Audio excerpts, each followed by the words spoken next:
Ulama panutan umat. Banyak sekali sekarang orang yang menggelarkan dirinya sendiri sebagai pewaris para nabi, karena memang ia menguasai berbicara di atas panggung dan di depan publik.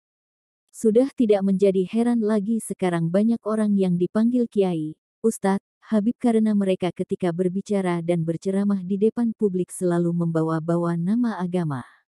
Penjualan nama agama semakin tak asing lagi sekarang ini, bahkan mengajak provokasi pun membawa nama agama. Negara kita adalah negara NKRI, siapa saja yang melanggar maka akan terkena hukuman. Negara kita negara hukum. Memang. Kita bebas berbicara. Memang. Namun, bukan bebas yang liar. Negara hukum adalah negara budi, negara toleran, dan negara tasamuh. Negara yang tidak ada paksaan dalam agama. Siapa yang dipandang melanggar aturan dan undang-undang pidana harus dituntut dibawa ke muka hakim. Baik itu kiai, ustadz, dan habaib jika mengajak kepada umat untuk melakukan provokasi hingga menjadikan pecah belahnya bangsa maka ajakan itu tentu salah. Lalu sekarang ini siapakah yang harus kita jadikan suri tauladan, dan ulama, kiai, habaib manakah yang harus kita ikuti? Tentu mereka yang membawa dan menuntun umat dengan ketenteraman bukan dengan provokasi. Allah SWT berfirman dalam Al-Quran Surat An-Nahl ayat 125. Serulah manusia kepada jalan Tuhanmu dengan hikmah dan pelajaran yang baik dan bantahlah mereka dengan cara yang baik.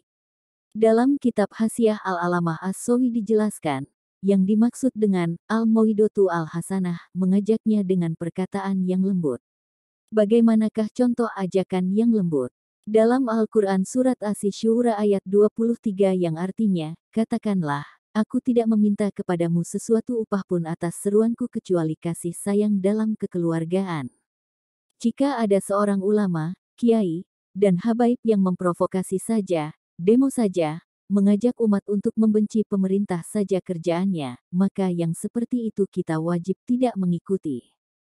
Artinya, hai orang-orang yang beriman, taatilah Allah dan taatilah Rasul-Nya dan ulil amri di antara kamu. Qs An-Nisa, 59.